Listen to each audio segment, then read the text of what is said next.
इसलिए दवा आपने पहले दे दिया। जैसे होता है ना, कब रोग फैले तो कई बार उसके लिए टीका पहले ले लीजिए, तो ले लीजिए, मैंने रोग से सुरक्षा हो जाए।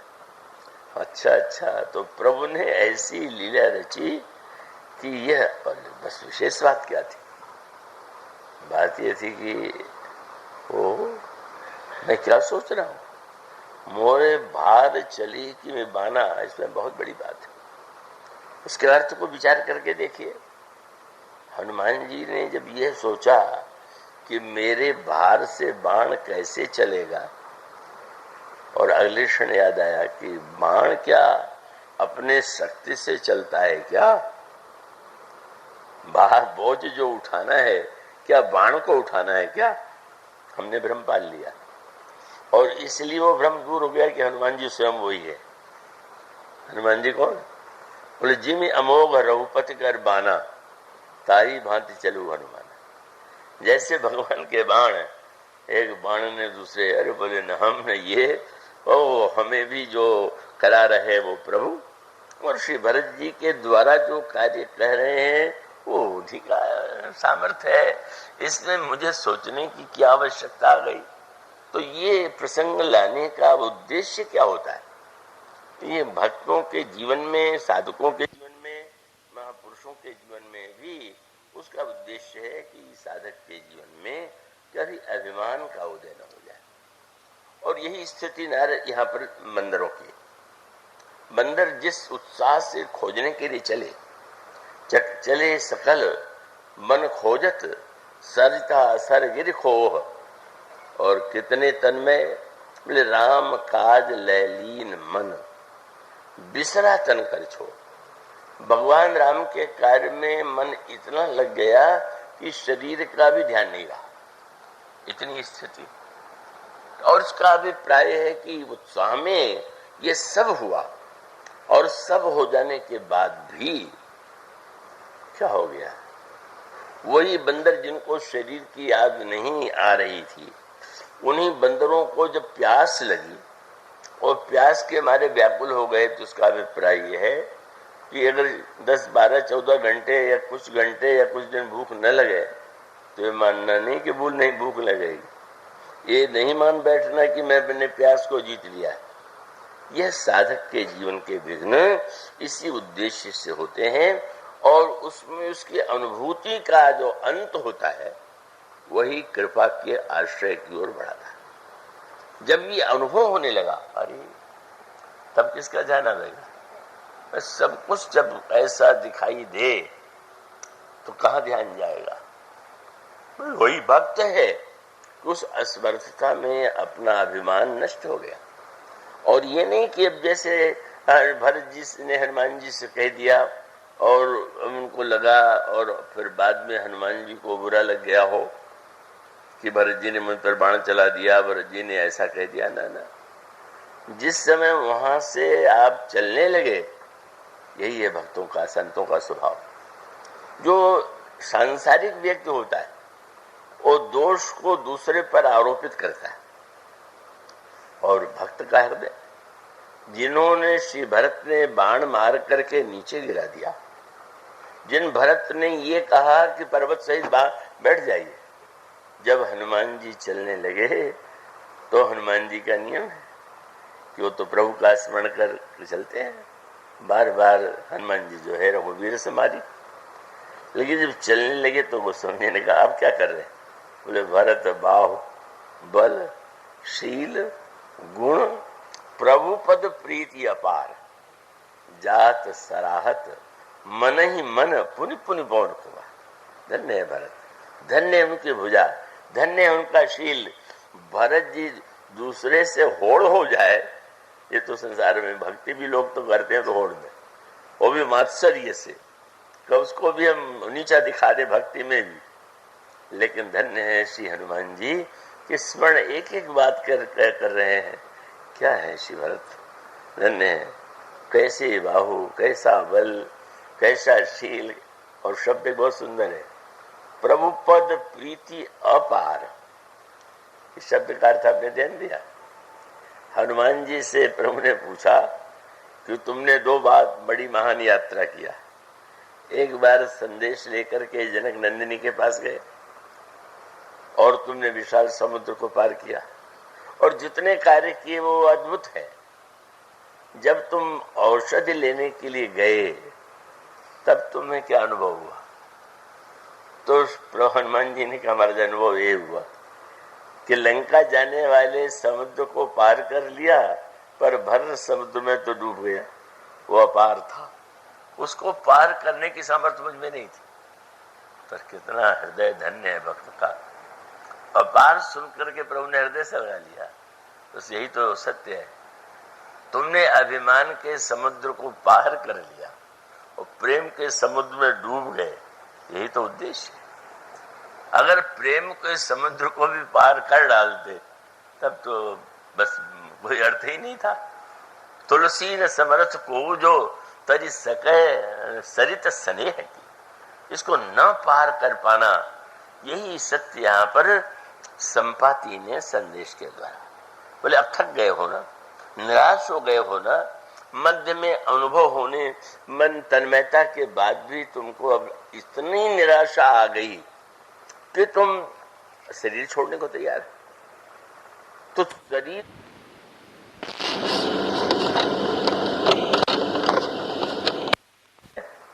पर जो ही मैंने खाने के लिए कहा कांपने लगे। और तब मोह विलोक दरहु मन धीरा।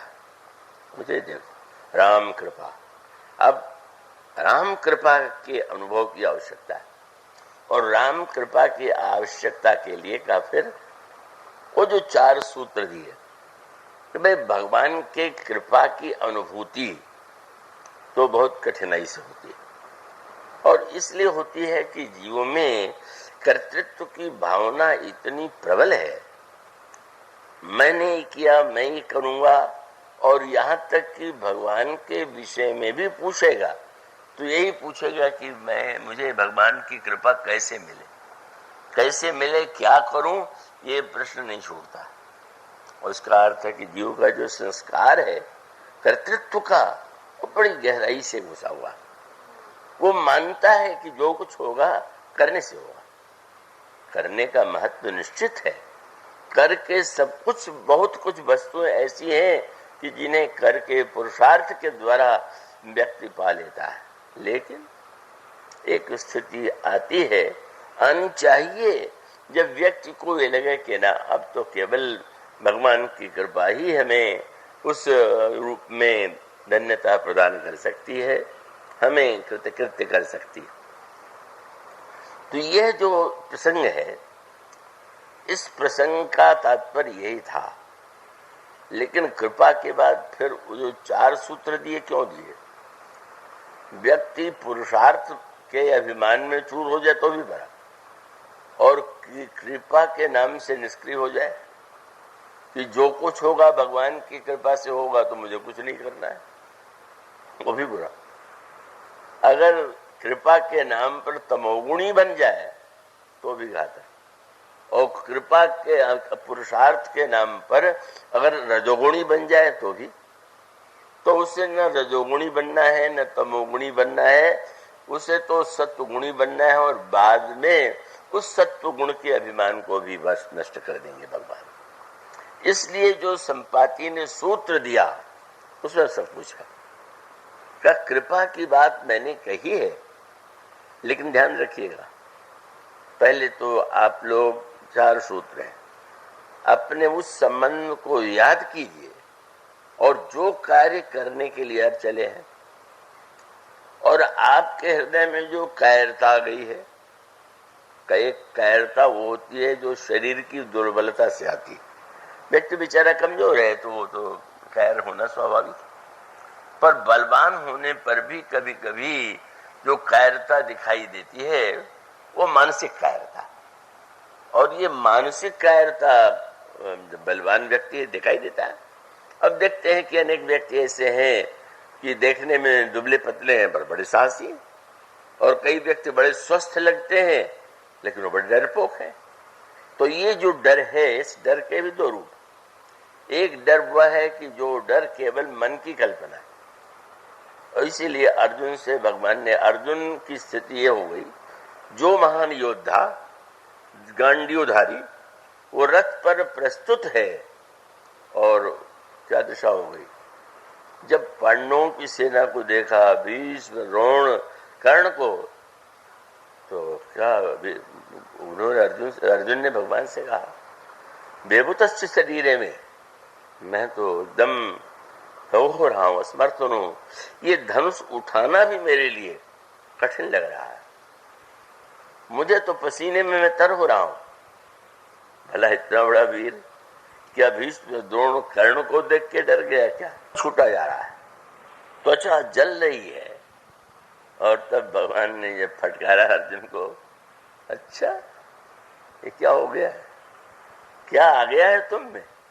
क्लेब्यम मास्रुगम पार्थ नैतत्व उपपद्यते क्षुद्रम हृदय दौर्बल्यम। तुम क्लीब नहीं हो, पर क्लैब्य भाव आ गया। क्लीब में तो क्लीब भाव होना ही स्वाभाविक है, पर तुमने न होते हुए भी क्लैब्य को अपने जीवन में बुला लिया। ये तुम्हारे लिए उचित नहीं है, और ये तुम्हारा कर्तव्य है। तुम्हें चाहिए कि तुम इस झूठी क्लैरता का परित्याग करो। क्लैब्यम मास्रुगम पार्थ नैतत्व उपपद्यते क्षुद्रम हृदय दौर्बल्यम। ये हृदय की दुर्बलता है, शरीर और शक्ति की नहीं। तो इसलिए त्यक्तोत्तिष्ठ परंतप, उठो खड़े, युद्ध करो। तो इसका अभिप्राय है कि ये स्थिति, और ग्रंथों में तो शब्द इतने गहरे हैं कि उस ढंग से वो नहीं लगता अर्थ लोगों को। वहां पर दो शब्द आए हुए हैं, मैं आशा कर रहा हूं कि आप चैतन्य होकर सुन रहे होंगे, अपवाद कुछ लोगों को छोड़ करके। तो उसमें अर्जुन ने के जो भाव दिखाई पड़ा उसके लिए दो शब्द है, कृपा और क्लैब्य। तम तथा कृपया विष्टम, अर्जुन के मन में कृपा का उदय हुआ, तो लगता भी है, लेकिन भगवान ने कहा ये कृपा नहीं कायरता। बड़ी विचित्र व्याख्या थी। जब तम तथा कृपया विष्टम और भगवान कहते क्लैब्यम मास्रुगम पार्थ, और यही बात भगवान राम ने अपने अवतार में भी कही। जिस समय खरदूषण ये जो है शूर्पणखा की प्रेरणा से अपने बहन के लिए अपमान का बदला लेने के लिए सेना लेकर के आए, और श्री राम की सुंदरता को सेना ने देखा, थके दब गए, धनुष बाण रुक गया, अस्त्र शस्त्र रुक गया। क्या हुआ? जब देखिए आप भी, और जब उन्होंने देखा तो बिल्कुल आश्चर्य, हम भरी जन्म का हम भरी जन्म सुनो सब भाई, देखी नहीं अस सुंदरता। और तब हम वीर हैं, और वीर के साथ दयालु भी हैं। हम दया करना चाहते हैं, योग्य तो है कि मार डालें, लेकिन इतना होते हुए भी यद्यपि जननी कीन कुरूपा, पर बध लायक नहीं पुरुष अनुपा। इतने सुंदर व्यक्तियों को मारना ये उचित नहीं होगा। अब सृष्टि में इतनी सुंदरता है, उसको चाहूं तो मिटा सकता हूं, पर मिटाना नहीं चाहता। लेकिन अब एक ही उपाय है, दूत को बुला करके कहा जाओ, और वो राजकुमार अकेला दिखाई दे रहा है, उसके साथ तो दो और उसकी पत्नी भी नहीं दिखाई दे रही, उसका छोटा भी नहीं भाई नहीं दिखाई दे रहा। तो जा करके मेरा प्रस्ताव रखो, हम तुम्हें क्षमा करना चाहते हैं। वध के योग्यों पर भी वध नहीं करते, लेकिन इतना होते हुए भी मेरी उदारता का यही एकमात्र लाभ लेने का उपाय है कि तुम देहु तुरत निज नारी दुराई। पत्नी को छिपा लिया डर के मारे, तो जीवत, बस वो पत्नी जो छिपा दिया है उसको दे दे, और जीवत भवन जाहि दो भाई, मैं दोनों भाइयों को निर्भय कर दूंगा, और निर्भय होकर के चले जाए। जब दूतों ने जाकर के कहा कि हमारे महाराज बड़े कृपालु हैं और आप पर कृपा करके वध नहीं करना चाहते, तो भगवान ने हंस करके कहा, तुम देख रहे हो हम धनुष बाणधारी, और धनुष वाणी होने के नाते शिकार खेलना मेरा कर्तव्य है।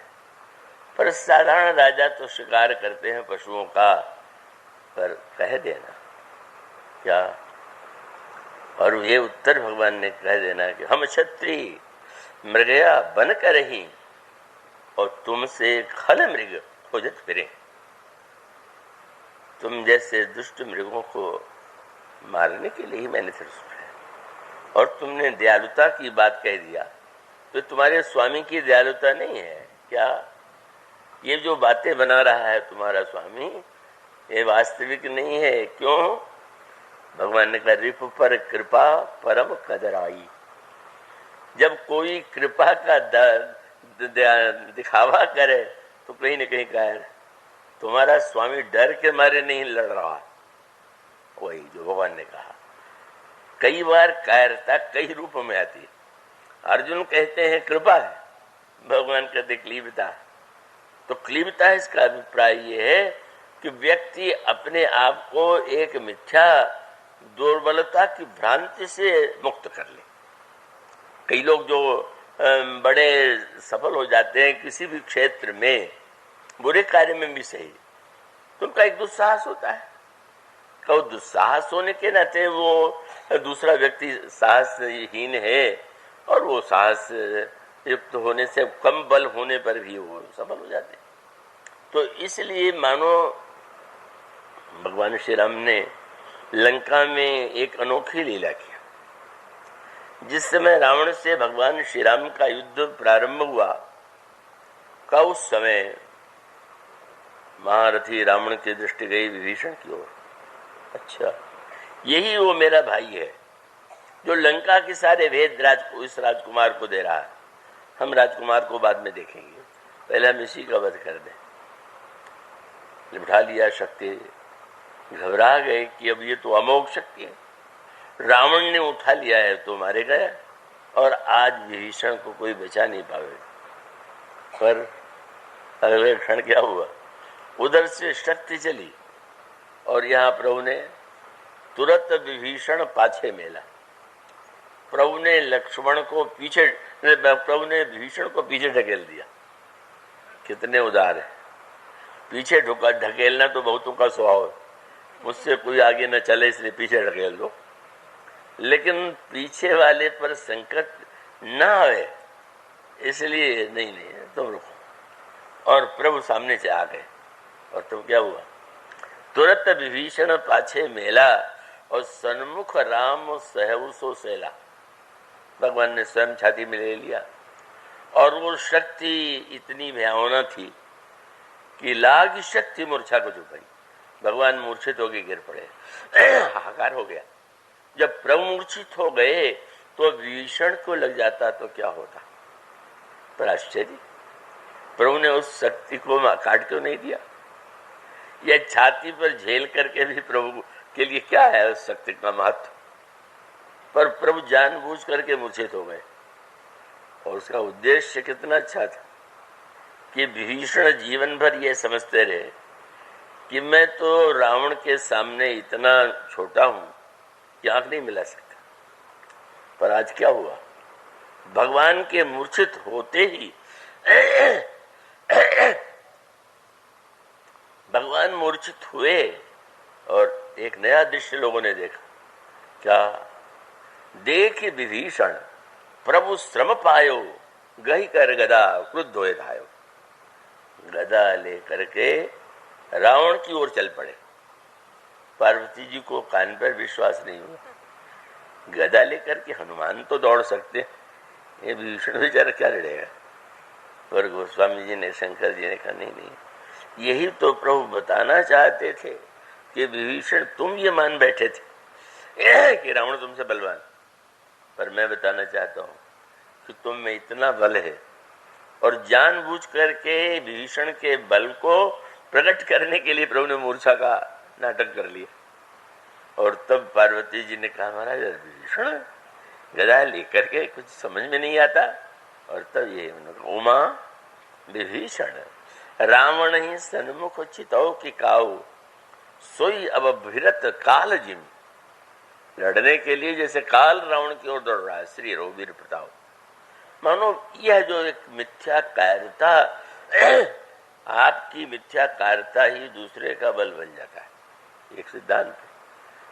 कहा जाता है बाली के सामने आधा बल चला जाता है, किसी ग्रंथ में नहीं लिखा हुआ है, पर जिसको ये सुनने को मिल जाए कि बाल के सामने बल आधा चला जाता है तो सुन के आधा बल चला जाता है क्योंकि कल्पना हो गई कि बाल के सामने आ गए तो हमारा बल आधा हो गया, और बाली के लिए तो विजय का उपाय है। तो यह जो एक संकेत है उसका निर्वाह करने के लिए भगवान यहाँ पर संपाति ने बंदरों से कहा तासदूत, और तुम तज कदराई, आप कायर नहीं है, एक से एक बढ़कर के योद्धा हैं, और आपकी दशा ये हो गई कि मुझे बूढ़े गीत की बात सुनकर के आप डरने लगे। ऐसे नहीं चलेगा। अपनी मन की इस कायरता को दूर करिए, उस कायरता को जो आपके मन में आ गई है उसे दूर करिए। और उसके एक शब्द जो उसकी चर्चा कल चल, रामदूत। बस ये याद कीजिए कि आप कौन हैं, किसके कहने से आए हुए, क्या उद्देश्य है आपका। और तब से इधर राम, बस उनका वाक्य यही था कि आप निश्चित कर लीजिए कि आप श्री राम के दूत, तासुदूत, और तुम तज कदराई, और राम हृदय धरी करो उपाय। उपाय तुम्हें करना है, पर उपाय करने के लिए श्री राम को हृदय में धारण करो, कायरता छोड़ो, और इस बात को एक क्षण के लिए भी मत भूलो कि तुम श्री राम के दूत हो। यह दूत शब्द जो है अगर देखें तो असाधारण महत्व का है। साधारण दृष्टि से ऐसा लगता है कि दूत तो साधारण व्यक्ति है जो संदेश लेकर के जाता है, पर नहीं, रामायण में यह बताने की चेष्टा की गई कि ये जो दूत शब्द है, बस रावण की समस्या ये है कि उसने दूत के अर्थ को उस सही रूप में देखा ही नहीं, और दूत को उसने एक तुच्छ व्यक्ति मान लिया। हनुमान जी ने अपना परिचय दिया तो तासुदूत में। हनुमान जी तो अपना परिचय जनक नंदिनी सीता को भी देते हैं, तो क्या कह के देते हैं, राम दूत में मातु जानकी, माँ जानकी में श्री राम का दूत हूं। हनुमान जी को याद है कि मैं राम का दूत हूं, अन्य बंदरों को भूल गया है कि हम श्री राम के दूत, श्री राम ने भेजा है। और दूत बन जाने का अर्थ तो बहुत बड़ा है। ये तो दूतत्व जो है वो कितना विलक्षण है, ये रामायण में तो इसके अनेक प्रसंग हैं कि जब दूत आते हैं तो दूत की विलक्षणता ये है, और रामायण में इसीलिए आप देखेंगे भगवान राम दूत को जितना महत्व देते हैं, जितना सम्मान देते हैं, रावण तो उन्हें तुच्छ मानता है। पर जब अंगद को भी आप रावण की सभा में दूत बना करके भेजने लगे तो आपने कह दिया, अंगद ने पूछा आज्ञा दीजिए, मुझे क्या करना है, क्या कहना है। और उस समय प्रभु ने कहा मैं कुछ नहीं बताऊंगा, क्या, मैं बहुत बुझाई तुम्हें का कहूं, बस परम चतुर मैं जानता हूं, मैं जानता हूं कि आप परम चतुर हैं। दूत पर इतना विश्वास, भगवान दूत को कितना महत्व देते हैं। और रावण का दुर्भाग्य कि पूछा कि कौन आया तो पता चला कि बाली का बेटा अंगद आया हुआ, और बाली का बेटा अंगद आया तो रावण सोचने लगा कि अयोध्या के इस राजकुमार को राजनीति का कखा भी नहीं आता। क्यों?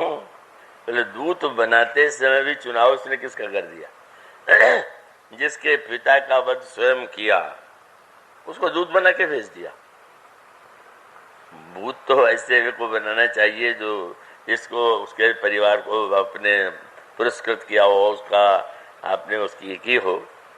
ये सुना और इसीलिए उसको लगा कि अरे हमको राजनीति आती तो अंगद को दूत बना के ना भेजते।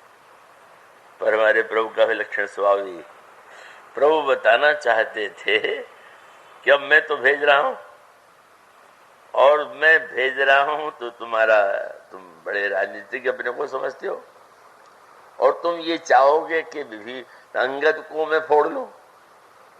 रावण ने प्रयास भी ये किया। रावण ने ये कहा, अरे गर्भ न गयो व्यर्थ तुम जायो, निज मुख तापस दूत कहायो। मुझ जैसे राजा के दूत बनते तो कोई अर्थ था, तुम तपस्वी के दूत बन बैठे। तुम्हें मां ने व्यर्थ जन्म दिया, तुम्हारा जीवन व्यर्थ है। और तब निज मुख तापस दूत कहायो, और ये शब्द सुनने के बाद याद दिलाया, जिसने तुम्हारे पिता का वध किया। और तब क्या इसका अभिप्राय क्या है? चोट पहुंचाने के लिए। और ये चोट पहुंचाने के लिए कि जिसने वध किया उसके दूत बनकर के आए हो, तो तुम्हें उसका काम बिगाड़ना चाहिए कि बनाना चाहिए? ऐसा। लेकिन अंगद ने ये कहा कि अगर मैं श्री राम को उसी रूप में देखता, तुम जिस रूप में दिखलाना चाहते हो, तो तुम्हारे उत्तेजित करने की आवश्यकता नहीं, मैं स्वयं लड़ लेता। लेकिन मैं समझ गया कि हमारे प्रभु जो हैं वो तो साक्षात सबकी अंतरात्मा है, और वो पिता का वध किया है तो देखने में लगता है, पर वस्तुतः वो तो किसी के विरोधी ही नहीं। इसलिए तुम मुझे व्यर्थ भ्रम में डालने की चेष्टा, तुम ये सोचो ही मत कि तुम मुझमें मेरे हृदय में तुम भय या भेद उत्पन्न कर सकते हो। कितना विश्वास भगवान राम का है, और जो कार्य अंगद ने किया वो भगवान के विश्वास का ही परिचायक तो था। जब उन्होंने रावण की सभा में ये कह दिया कि मैं अपना पैर रोपता हूं, अगर तुम या तुम्हारी सभा का कोई व्यक्ति उठा ले तो मैं सीता जी को हारता हूं। इतना बड़ा सर्वाधिकार, जो बात भगवान राम ने नहीं कही कभी, वो अंगद कह रहे हैं मैं हारता हूं, और ये वचन देते हैं कि श्री राम लौट जाएंगे। क्या ये लिखवा के लाए थे क्या? याद करके आए थे क्या कि ये कहना है? लेकिन धन्य, पूछा किसी ने कि महाराज आप जो है इतना बड़ा आपने कार्य कर डाला, कैसे किया? गोस्वामी जी से भी किसी ने पूछा कि अंगद ने उस सभा में प्रतिज्ञा किया जहां कैलाश को उठाने वाला रावण बैठा, तेई समाज की कठिनपन यही तौले कैलाश। क्या है ये? बोले तुलसी प्रभु महिमा कहो कि सेवक विश्वास। प्रभु की महिमा और विश्वास दोनों का जब मिलन होता है तो यही होता है। जब अंगद से अन्य बंदरों ने पूछा, आज भी, कल वो तो पुराना इतिहास था, आज भी ऐसे पूछने वाले मिलते हैं कि अगर रावण उठा लेता तो क्या होता? मैंने कहा उठाया नहीं है, कुछ नहीं हुआ, अब भी आप चिंता किए जा रहे हैं। उठा लेता तो क्या होता? मैंने कहा व्यर्थ की चिंता इसी को कहते हैं। और अंगद से किसी ने पूछा कि आपने ऐसा क्यों कर दिया? क्या आपका पैर उठ नहीं सकता था क्या? उठा नहीं सकता था क्या? तो उन्होंने कहा कि क्या डर था, सीता जी को हारने का अधिकार आपको कैसे था? तो उन्होंने पूछा सीता जी कौन है? बोले भगवान की शक्ति है। तो चिंता उन्हें होनी चाहिए कि मुझे होनी चाहिए? ये क्या बात कह रहे हो? और विश्वास, बोले जब हनुमान जी लंका से लौट करके आए तो श्री रामदूत ने रावण को भी दूतत्व परिचय दिया और संदेश दिया, राम चरण पंकज उर्धरहु लंका अचल राज्य तुम करो।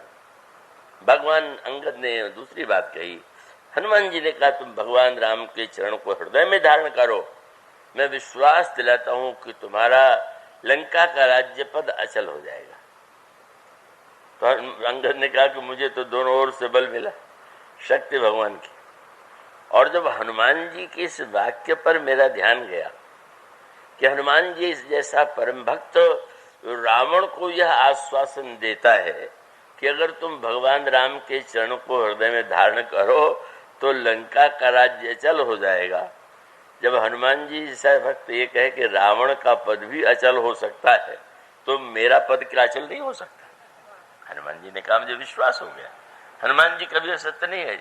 इतना बड़ा सम्मान प्रभु ने, इतना बड़ा अधिकार दे दिया जो स्वयं अपनी वाणी से नहीं बोले थे, और अपनी वाणी से बिना बोले ही, यह प्रभु का एक स्वभाव है, शील है। तो ये कहना चाहिए कि जीव मानो सबका दूत बन जाता है, हरकारा बन जाता है, इधर की बात उधर करता रहता है, पर जिसका दूत है होना चाहिए और जिसका दूत बन करके व्यक्ति निश्चिंत निर्भय हो जाता है, वह श्री राम है। इसलिए संपत्ति ने कह दिया, बस इस बात को मत भूलो, था सुदूत तुम ताजी कदर आई, राम हृदय धरी करो पाई। आज इतना ही, बोलिए सिया।